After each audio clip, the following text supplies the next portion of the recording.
La reconnaissance. Il n'y a rien de plus grandiose dans la vie que la reconnaissance. La reconnaissance ouvre la voie de l'amour.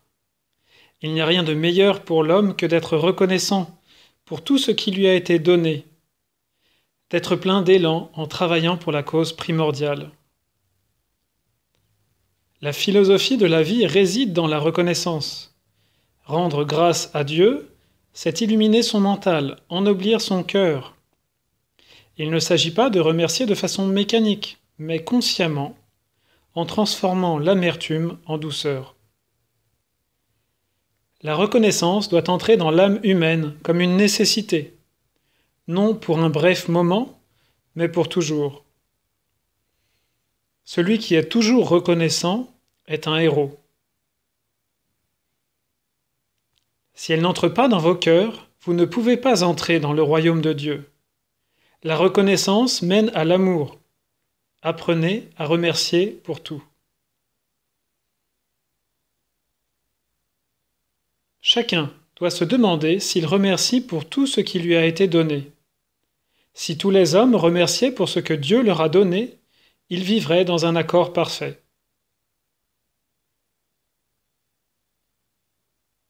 La reconnaissance s'appuie sur 3 choses: bonté, intelligence et justice. La première chose que vous devez développer, c'est la reconnaissance pour tout ce que vous avez. Celui qui n'est pas reconnaissant pour ce qu'il a, agit contre lui-même. Si nous remercions pour le petit bienfait, nous en aurons un plus grand. Si nous remercions pour le grand bienfait, nous en aurons un autre encore plus grand. Si nous ne remercions pas pour le petit mal, nous aurons un mal encore plus grand. Si vous ne remerciez pas, même pour une petite chose, vous en serez privé. Si les gens étaient toujours reconnaissants, on leur donnerait beaucoup de choses. Beaucoup de secrets leur seraient révélés. Soyez reconnaissants pour tout, pour ce que l'on vous donne, car cela est utile à votre âme, elle en a besoin. Celui qui remercie pour tout ce qu'on lui donne est quelqu'un de riche. Celui qui n'est pas capable de remercier, celui qui se plaint toujours, est pauvre. Vous négligez vos talents et vous vous occupez de choses qui ne vous apportent rien.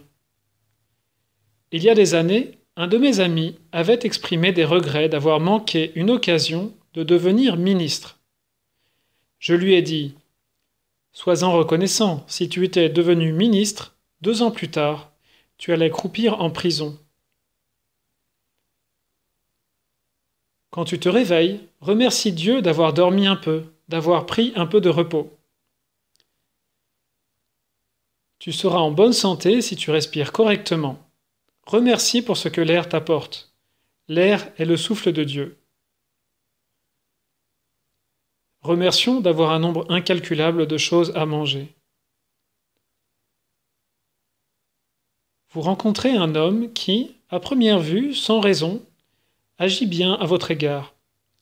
La raison en est que jadis, dans le passé antérieur à cette vie, c'est vous qui avez été bon avec lui, et aujourd'hui, il exprime sa reconnaissance. Les gens reconnaissants sont devenus intelligents, beaux, bons et forts, tandis que ceux qui ne remerciaient pas sont aujourd'hui incultes, laids, méchants et faibles. L'ingratitude estropie, mutile et vieillit l'homme prématurément. La reconnaissance le vivifie et le rajeunit. Elle apporte l'immortalité. S'il est toujours content et reconnaissant, il a déjà l'immortalité. Soyons reconnaissants. Celui qui remercie toujours est un héros. Chaque pensée, sentiment et acte de l'homme doivent être l'expression de sa gratitude envers Dieu, envers toutes les entités lumineuses, pour les bienfaits qui lui sont donnés. Je pense à tous ceux qui travaillent pour le bien divin et je les en remercie. La reconnaissance est équivalente à un paiement. La gratitude et la reconnaissance sincère de l'homme envers la nature et Dieu sont un paiement pour les bienfaits reçus.